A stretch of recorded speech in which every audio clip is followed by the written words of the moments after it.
bless everyone out there in Radio Land. This is Barry and Karen coming to you live from Dare to Be Different podcast and Embracing Marriage Ministries.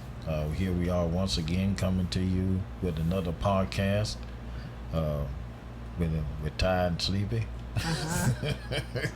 So we may not be long tonight. So whoever catches. If they don't, okay. Yeah. Oh well. You have to catch us tomorrow for part 2. Ooh, Yeah, I sound like I'm. Well. Yeah, they have to catch us tomorrow. All right. Or you say you sound like you what? Don't have that much volume. Can you hear? Yeah. Oh, okay. I guess I can't hear me. Yeah. Let's see. Yeah, you could. All right. All right. Well, I know it's been a while since we had a podcast. Most likely you'll get only the video version of this podcast and also the past podcast, because of the audio probably won't be up until next week due to the fact that we have to catch up on some stuff. So we'll have to we'll post that, but we'll make sure that we'll get that up as soon as possible. Mm-hmm. And we'll let you'll get an alert for that, but we'll have a link for it in our in the different on our website. We'll have a link for it, which is embracingmarriagetogether.wordpress.com. That's our website. That's what you can go and check out everything. We're going to talk about how to be a blessing and not a burden. This particular lesson, it was really pertaining to people, church membership. I got this lesson. I found this lesson during a time when we were pastoring the church, and we had a lot of people in our church. At the time, they were a burden, and they weren't some of them were a blessing and some of them were a burden. And I happened to run across this just as kind of just one of the things that you don't want to be in the church. But and really honestly, if we don't necessarily have to be just connected to church, even though this is a lesson that's basically, it's going to mention church elements, but it's not really talking too much about church. It's about life. It's just basically talking more so about church. So what we'll talk about a little bit. First, we'll go ahead and we'll read the actual scripture that it actually is based on, which is 1 Thessalonians 2:6-12. Not quite sure the translation this is, but I just had it wrote my notes already. So I'll say, we're not looking for praise from men, not from you or anyone else. As apostles of Christ, we could have been a burden to you, but we were gentle among you, like a mother caring for her little children. We loved you so much that we were delighted to share with you not only the gospel of God, but our lives as well, because you had become so dear to us. Surely remember, brothers, our toil and hardship. We worked night and day in order that not to be a burden to anyone while preach the gospel of God to you. We are witnesses, and so is God, of how holy, righteous, and blameless we were among you who believe. For you know that we have dealt with each of you, as a father deals with his own children, encouraging and comforting and urging you to live lives worthy of God, who called you into his kingdom and glory. So that's the scripture that has come. And so we want to know, first, how do you be a burden? How do you be a burden just to people, Right. in general, especially in the church? How do you, first, number one, you look for the people to praise you all the time. Exactly. Everybody enjoys being encouraged for a good job. There's nothing wrong with you getting that kind of get praised for doing a good job. People telling you, that you did a good job. There's nothing wrong with that. But when it gets to the point where that's all you want, and you do it just for that, Yeah, just for recognition, and your name have to be called out all the time. yeah. If you're the type person that every time you turn around, you want recognition, then yeah, you might be that kind of person. So, yeah, dropping a few. Got something working in the background.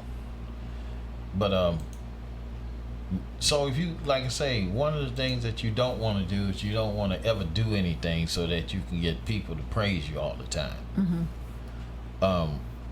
If you're doing it for the praise of people instead of the praise of God, and for God to give the glory, and for you, if you're doing it just so that people can just pat you on the back all the time, Yeah. then you're doing it for the wrong reasons. Now, I know a lot of people, they do things for like just to get recognition, and just to get the people can know who they are, and Just to be seen by men. yeah. But God wants you to. He wants to get the glory out of your life, and if you spend all your time trying to get the glory, then you're wasting time. Yeah. So, But that shouldn't be your sole purpose. No way. no. It is supposed to be to give God glory and honor. And I done seen people literally leave the church, because they feel like, because they want to be in the forefront, Yeah. and they want to be have to be the center of attention. They want to you have the choir. They want to lead all the songs so they can be seen. You have whatever they have. They want they have to be the superstar. Yeah. And that's not how it should be. No. And that's a problem with a lot of people. They do that. Let's cut this off right now. Let's see if it's gonna stop doing that. But anyway, like I said, one of the things that we have to recognize is that God wants us to do things out of humility, and do things so that he may be glorified. So if you're looking for people to praise you, just like he said in verse 6, we're not looking for the praise of men, not from you or anyone else. So you don't want. He's not looking for. He didn't do this. He didn't come and preach the gospel or be an apostle so that he could be known. A lot of people, they pick up titles and stuff like that only so that they can be recognized. Exactly. And so, or to be to be popular. Yeah. They want to fit in. We was coming up. They used to have. I think maybe the highest title that I could think of was pastors. Everything was pastors. So everybody looked like they was shooting to be a pastor. Just got church. Everybody wanted to be a pastor. I'm like, what is with this? yeah. Why you don't know who you are in Christ? Why you have to just save the day, pastor tomorrow? Yeah. Mindset. And I had to realize, okay, these people don't know who they are. That's So right. they trying to be up there with them, so I can say, well, hey, I'm running with the, Yeah. And that's an issue that a lot of people have. They have this thing that they have to be recognized and they have to be praised by people. But like I said, even Jesus said that. He said that they reckon that the Pharisees do things so they can have the praises of men and not the praises of God. That's it. And so the people that actually do that are people that are religious. Right. They're not people that, they're not people who love God and who do it for God. They do it for to be seen. That's it. That's a burden to people when you always want someone to pat you on the back and always try to encourage you and always try to lift you up.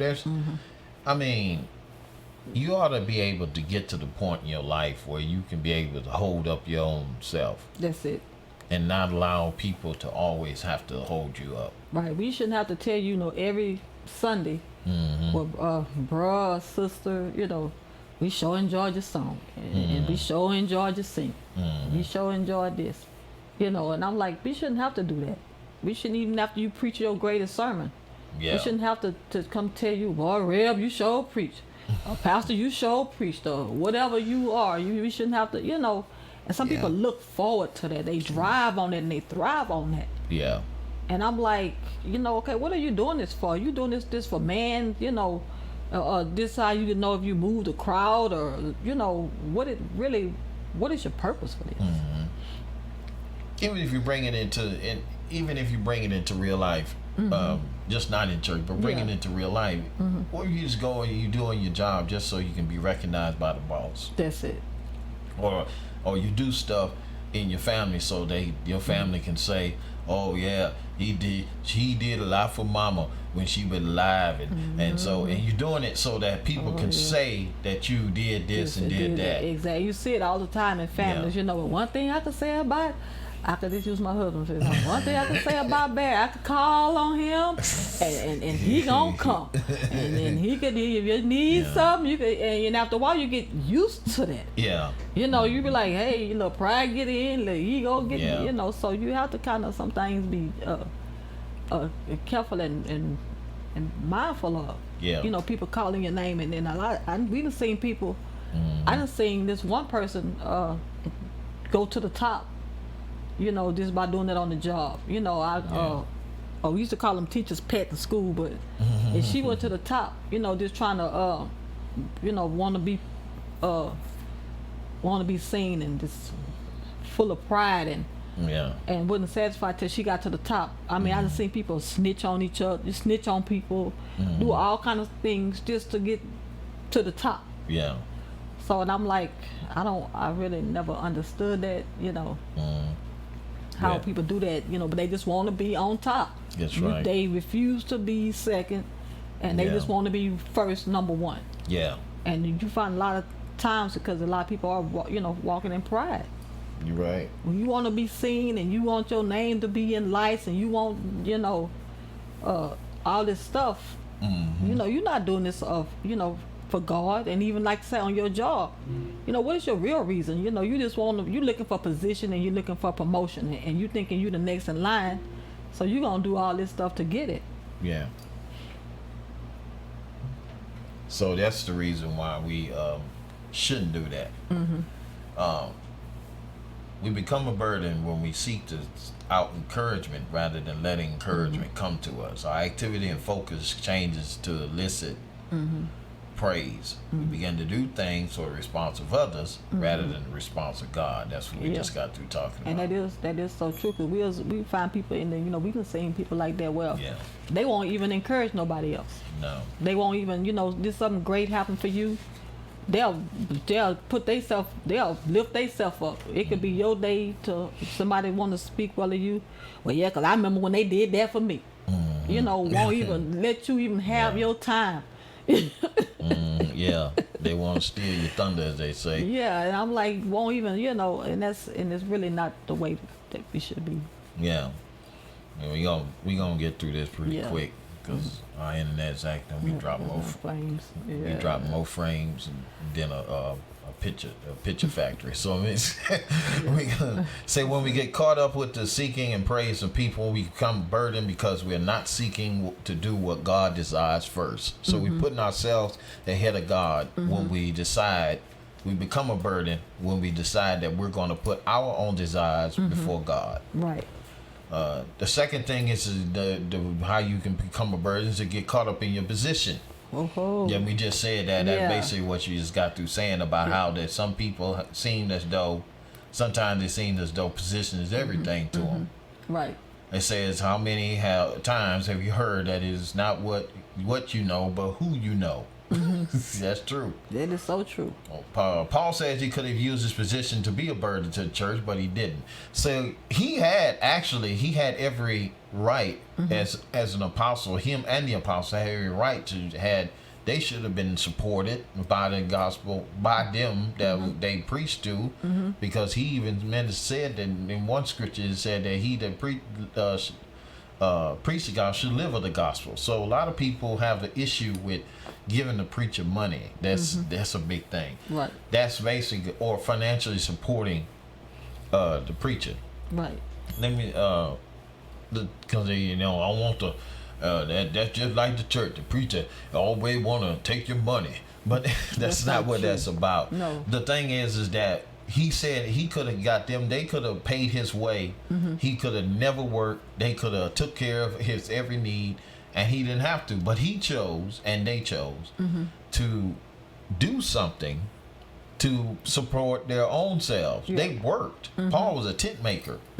And he was a tent maker. He made tents and paid his own way through the whole thing. Now he had people who gave to him, but it wasn't like he was just, you know, Asking and demanding of them. yeah, he didn't ask anything of him. You know, he even said that in one of the scriptures to Philippians, saying, "Hey, I didn't ask anything of you, but you sent a gift to me by Epaphroditus, and which is like a sweet smelling savor to God, and saying, and shall God supply your need according to your riches and glory, saying, not that I receive a gift, but that your fruit may abound."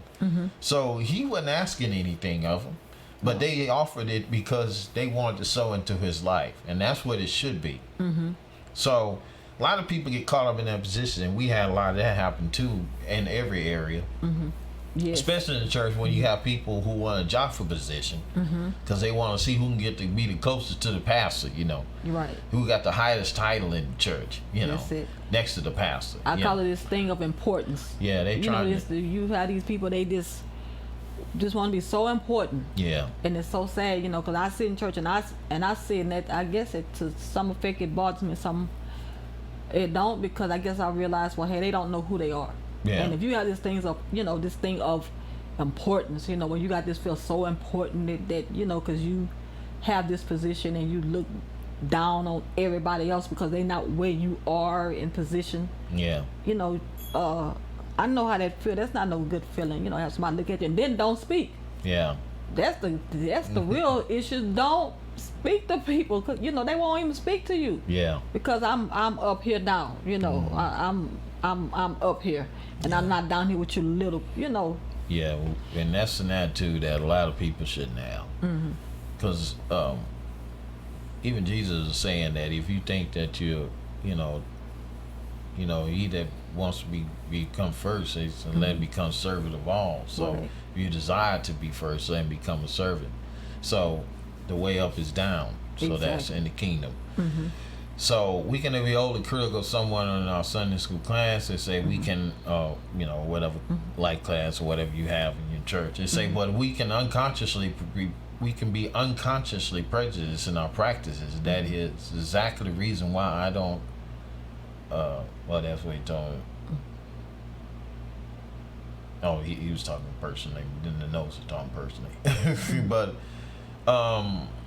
when we think we deserve better anything because of our position, we become a burden. Yeah, you know, and another thing I thought about the scribes and the Pharisees, how they would do people, Yeah, because they wasn't like they were, you know, how they would go in the streets and they would pray, and how I fasted, and Yeah. and you see people do that, they brag and boast about how I fast, and how, you know, how that, I call it like the scribes and Pharisees, how they would do, you Yeah. know, be out in the streets and out in the public and doing all these things, Yeah. just to want to be seen by men, you know, and you're supposed to do that in privacy and in your secrecy, you know, making it known that, you know, I heard people step there and tell me, yeah, I just come off a 90-day consecration. Well, I'm like, I ain't been on a 2-day yeah, you know, just trying to uplift themselves, and they exalt. I mean, even though it might be for the right reason, but the way they be saying and bring it to you, I'm like, well, by the time they get through, you be like, good God, hey, you don't even feel like you're even Christian. yeah. That is yeah, that falls under what we were saying about earlier about being praises of men, because that's basically what they do is they do it more so they can be seen. But the position part is that if they was to walk out and they always want to be called rabbi and called teacher and that kind of thing, it's a position thing. Right. And they were jealous of Jesus because of his popularity. They didn't have that kind of popularity during Jesus' time because Jesus was drawing crowds that you couldn't imagine. They weren't even drawing anything. No. and that was the envy thing with them. So when we think that we deserve better anything, because of opposition, we become a burden. So if you figure that you have to be catered to because of who you are, then you problem. Exactly, you are. Yeah. So you have to realize that you're not that important in the scheme of things if you really look at it. So we need to be careful that we do not use opposition in the church be as a burden on someone else in the church. So we gotta be careful of that. Okay, I'm trying to get through this quick because it's getting worse and worse. Oh yeah, yeah, they're dropping, huh? Yeah. Serve less, and another way to be a burden is to serve less and need more. So if you always taking more than, if you always taking more than you given, then you're a burden. Is basically what it's saying. So you said here that Paul said he served day and night, and said he wanted to be a little burden as possible in order to be that, to do that he needed to do what they needed to do more.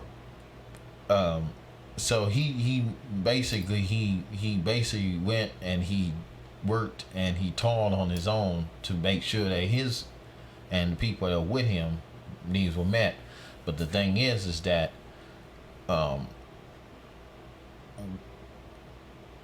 when you give more, when you give less than what you and always needing, you got people who hardly ever do anything in the church. They don't serve in the church. They just go. It's attend. Right. And they always need something from the church. And they never go. They never attend. They never be a part. But every time something happen, they go to the church. Right. If a bill need to be paid, they go to church. They don't even go to the church, but every time they don't hardly go. They on the roll, but they ain't in the seat. They're not in the ministry. They just in there in name, but not in presence. And there's no sense of you if you. I want to say it, if you're not attending and being a part of a body, you don't really have any reason to go to them for anything. Honestly, right. You should, because that's not fair to them. Because there's a lot of people who are faithful to that ministry that have legit and real needs. You may have a real need, but it would be unfair for you to not to participate in that church and not hardly go to that church and not be in that church and then want them every time something goes down or need them for something or need someone for something. You always want the pastor to come because he ain't seen you in months, and all of a sudden one of your relatives died and you want him to come to him and see you. Right. But you ain't looked at him in months. But you want him to come see you. And have nerve enough to talk about him. If he don't come. Yeah. Well, my mama was in the hospital and Pastor, he sent a representative. Yeah, because that man got better things to do than to come and sit up in your face, and you ain't sit up in his in months. Yeah. And I'm speaking from personal experience. I'm serious. I would, look, I'm just saying, this is something that's just not right. And any kind of way you may cut it and slice it and look at it, it's just not right. Oh, that's my church, and that ain't your church. I mean, you ain't seen it in months. What are you talking about your church? That's not your church. You have to be you have to be active, and I'm talking to me too and us. You have to be active in that church and be in that church and be a part of that church, and they be a part of you. For you to say, okay, and when it comes down to it, now they got some churches, regardless, because they want to make sure that they can keep you in the kingdom. They'll help your sad self even if you ain't coming, because that's their ministry. They reach people that are out there. So guess what? You out there, they gonna try to reach you and bring you back, but they ain't gonna keep doing that all the time. Every time you run into a situation, after a while, they gonna suggest you need to get you some help. I mean, honestly, I mean, it's not. I don't think it's fair to them to have to support you every time you get in trouble, but you never show your face. That's a burden. When you need more and serve less, that's a burden. You're right. So when you need more to come into your lives, then we are pouring out. Then you're pouring out of your life. then you become a burden. When you need more to come into your lives than you need to pour out, then you pouring out, when you giving more than you receiving. When you receiving more than you're giving, then you're a burden. Yeah. But if you giving more than you receiving, then you an asset. We'll talk about that in a second. There's another one. Oh Lord.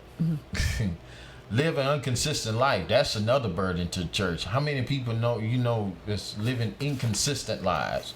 What's an inconsistent life? You live a life based on an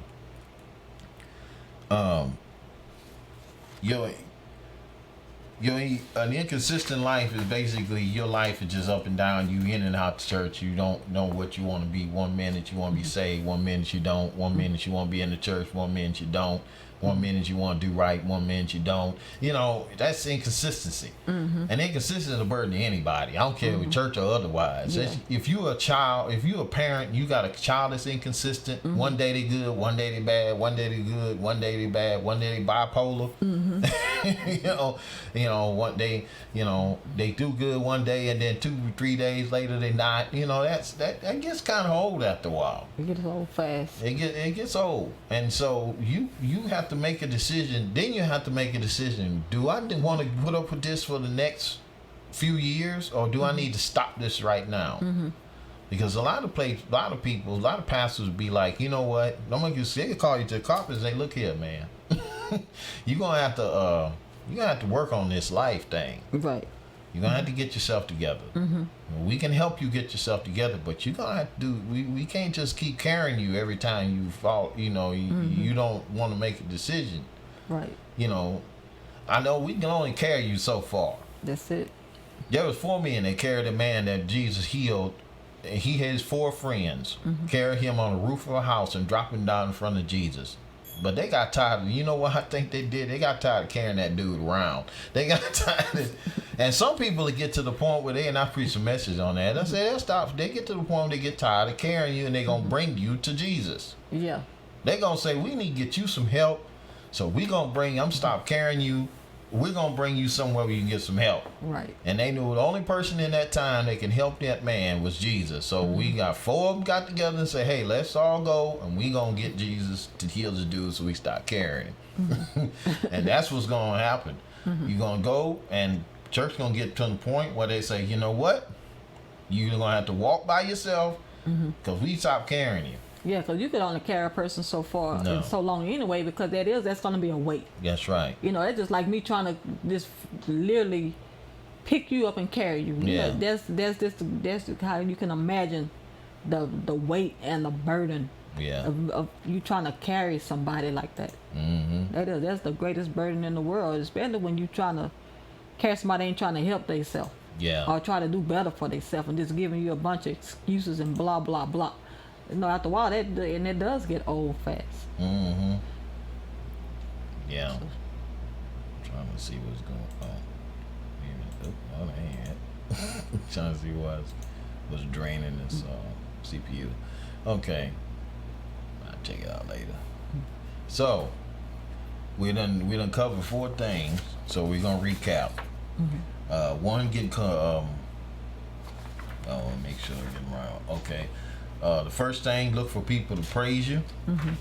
That's how you be a burden. The second thing is to get caught up in your position, so you to serve less and need more, and then to live an inconsistent life. Yeah. The last note on an inconsistent life: when you are inconsistent, and we are inconsistent in our lives, we become a burden to the church. We bring a spirit into the church with us that hinders others around us. True. When you inconsistent, you gonna flock up with other inconsistent people, and y'all gonna cause problems. So choose who you gonna be with. Right. Choose, if you're gonna be there, be there. If you're not, just tell them, have a nice little speech and tell them, hey, I don't think I'll be attending anymore, and relieve this burden. It's better you just to go leave out graciously and let these people alone than them to carry you and you're inconsistent. That's a problem. Right. That's a problem in any part of life. Even your job is not going to deal with you if you're consistent. If you always calling in, you never there on time, and you know you when You're just you not do, dependable. yeah, Yeah, they can't depend on you. Yeah. You're not a dependable person. You're not showing yourself to be dependable, that you could even be counted on. yeah, And who wants to, that is a burden when, when you can't even be counted on, to even come to, not even in, like you say, in church or work, this period, as a person, as a human being. yeah, You're a burden. You're a weight just as a person. yeah, We're going to take it out the church and off the job. We're going to just bring it into life. yeah, As a person, that is a weight, that's a burden. You're not, even as a husband or wife or whatever you may be, yeah. that's a burden for you to be like that. That's In right. whatever area in your life that you are, and in certain areas of everybody, like we do have a little, but not more than others. But, So the thing is, you have to realize is that what God is telling us is that we got to be a blessing, and this is how you be a blessing. And these are the four that I think it's like four of them. No, it's five, I think. Yeah, it's five. Okay. The first thing, how to be a blessing. Now you know how you can be. I can be a burden, but how can you be a blessing? Serve through relationships and not authority. So, which he said, Paul. Twice Paul invokes an image of authority, the relationship of mother and relationship of father. Both these images are images of authority, but they're also images of relationship. Authority is a low-level interaction. People do things because of who you are. I do it because I said so. Relationship is a higher level of interaction influence. People will do things based not on your position, but based on who you are to them. Some people will be quicker to do things for you based on who you are to them. right. If you have no, it is different. If you have no, it's hard for people to kind of.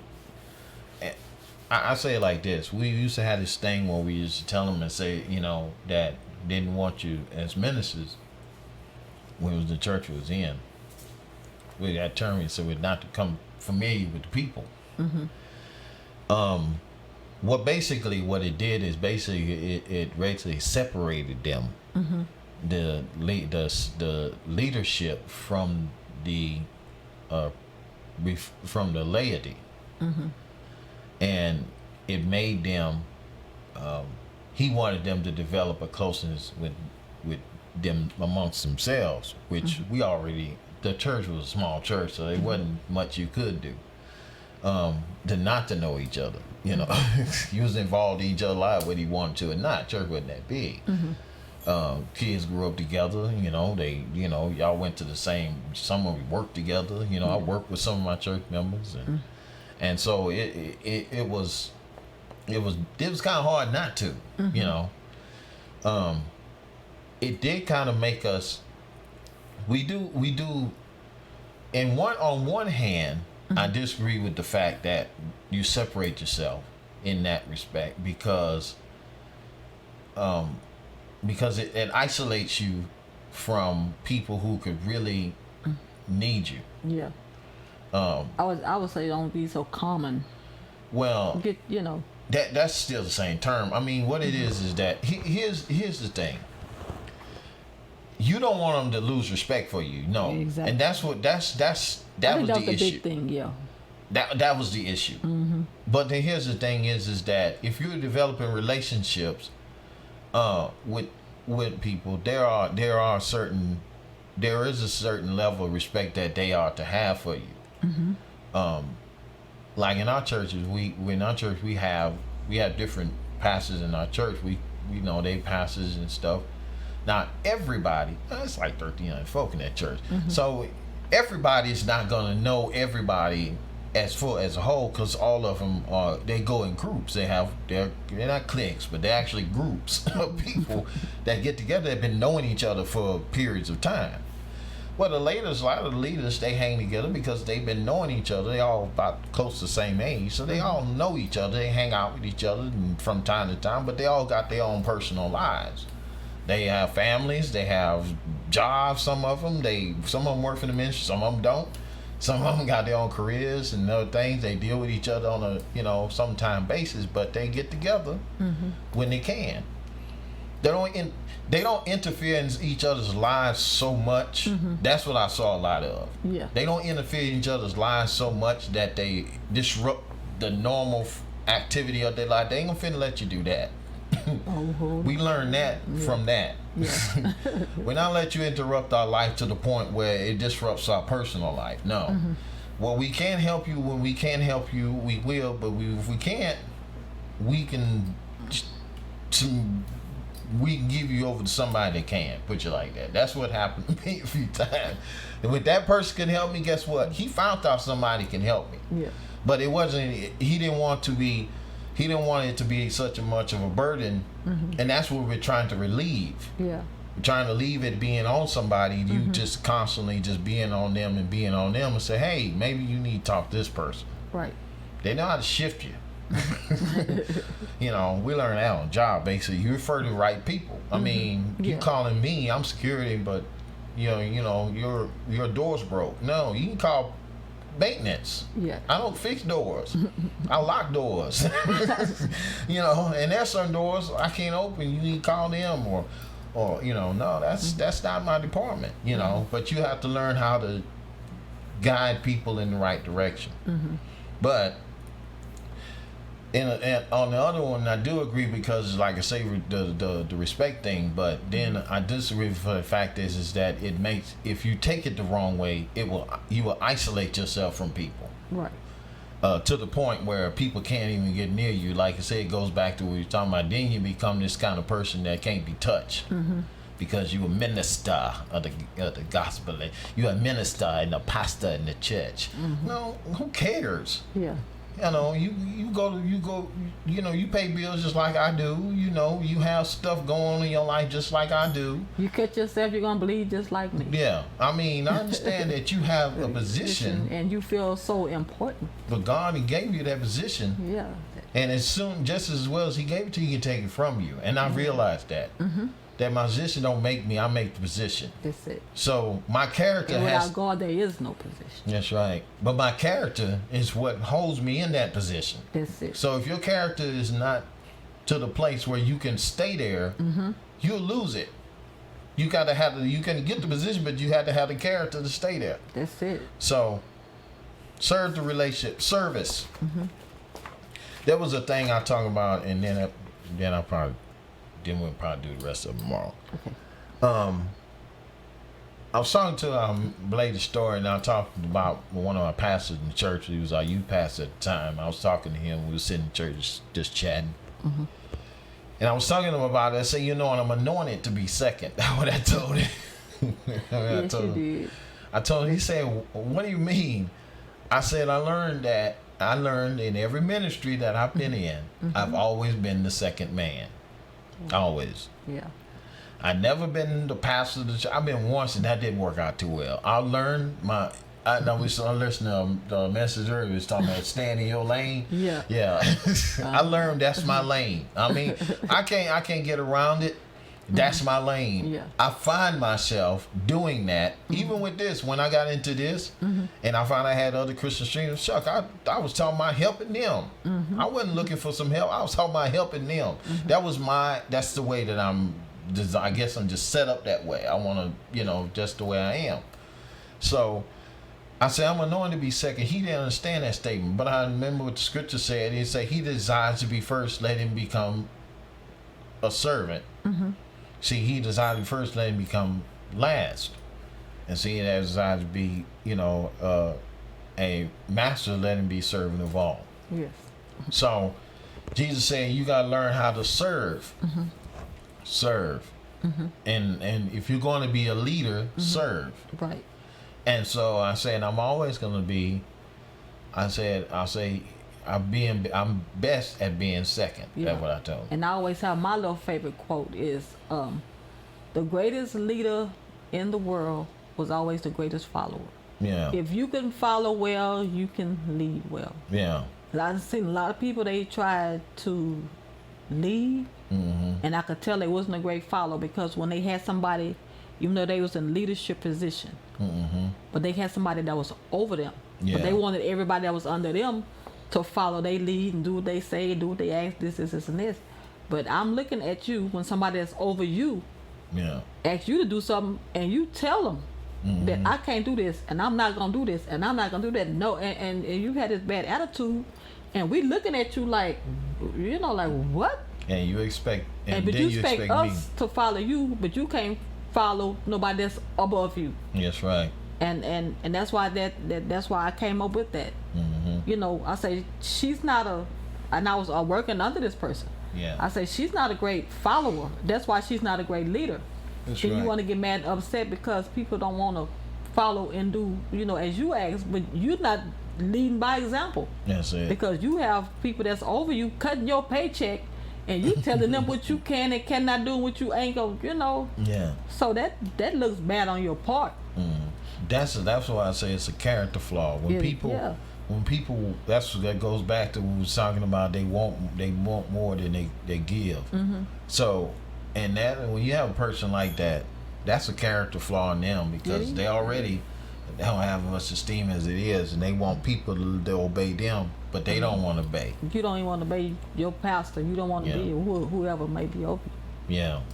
I remember I was like I said, I told him that because, like I said, I had to learn that I had to be best at being 2nd. And the only way God was going to raise me up, I had to learn how to be best at being 2nd. And we had to write a paper or something one time. That's where that came from. That's- That was your title. That's why being yeah. best at being 2nd. I used that scripture. And because he wanted to know what was it to be a minister. I said to serve, to be a leader, to being best at being 2nd. And so he liked that. The thing is, also, it's funny. I like bring movie stuff into this. We watched this movie, Hellboy, the Golden Army, the second one, and it was Nawada was one of the guys. It was played by Luke Goss. He had this character, Prince Nawada, and Prince Nawada was talking to Hellboy during this fight. That this monster. I remember exactly. Remember that? Yes, I remember. And he told him he was coaxing him because the guy down on the ground was telling him to shoot the thing, and he was hesitant to shoot it because he was talking. The wild was telling him and said, "Go ahead and kill it. It was the only thing that ever is this and the world be not, it'd be it'll be absent in the world in some kind of way." He puts it. He said, he told him, and it was an interesting line. And I said, if you cannot, he said, if you cannot lead, you must obey. Exactly. He said, you cannot command, you must obey. Yeah. And I listened at that phrase and say, you know what, that's the truth. He said, if you cannot command, you must obey. That's the truth. Because, like she said, the best leader is a great follower. So if you're the greatest follower, then you can be able to lead correctly if you follow correctly. That's right. You But lead if you well. Yeah. if you follow badly, you'll lead badly. Exactly. It's going. Yes. So that's our lesson on tonight. But we're gonna finish it up tomorrow. We just, like I say, we didn't want to hold too long, and like I say, I just want to lay a foundation. yeah, because we ain't got that many left, but we don't want to stretch it out too long. But I just wanted to share with you. We just wanted to share with you how to be a blessing and not a burden, and that's the one: to serve through relationships and not authority. And remember that that's in every life. Just serve people and love people the way God loves them. And if you don't have the capability of doing that, just ask Jesus to come into your life, and so he can change your heart so you can be the person that can do these things. So a lot of people can't, we talking about our church folk, but a lot of people doing this in life too. Yeah. So we thank God again for you being with us. Know it's been a minute, but we're going to get back on the grind and put some more content out. And so you can be able to see it. You can follow us on YouTube. If you're looking at this, most likely, if you're looking at this on YouTube, like, share, and subscribe. Also follow us on our website, which is embracingmarriagetogether.wordpress.com. You can also join us. You can also see the other platforms that we're on. We're also on Spotify and Stitcher Radio. So if you go there, we're also on these particular platforms. So if you don't see it on Podbean, which is where our thing is hosted, you at least get it on, well, depends, because they actually supply it. But we'll see. But I'm not gonna, like I say, the audio version of it may not come out until next week, or no, later on this week. The end of this week. This week. So it'll be later on this week. You'll get the audio version, but the video of it you'll be able to see it on YouTube and also on Twitch here, and our Twitch channel, which is Embracing Gaming. So you can go look at it there. Also too, I was going to do a raid tonight, but I'm not going to do that tonight. Also too, I'm not going to stream it tonight either. It'll have to be on the mature only content because my clanmates aren't saved, so you have to understand. So and I wanted, and they weren't too bad. I mean, I got it on there. You can check it out, but we tried to do a raid and it just got too late and we didn't finish it. But they probably in the process of doing it now. I'll probably see if they are whatever, see where they at, if they need help, not. But most likely I'll be editing this, so I won't have time. Anyway, check us out on these different platforms, and we'll just we'll keep you posted. At Embrace Craig is our Twitter. We'll keep you posted of all the stuff, and also follow us our Discord. We do have a Discord, and all these particular platforms are all those things are under our channel here on Twitch. You can click on one of those banners, and it'll take you straight to the link. So God bless y'all, and God keep you is our prayer. And good night.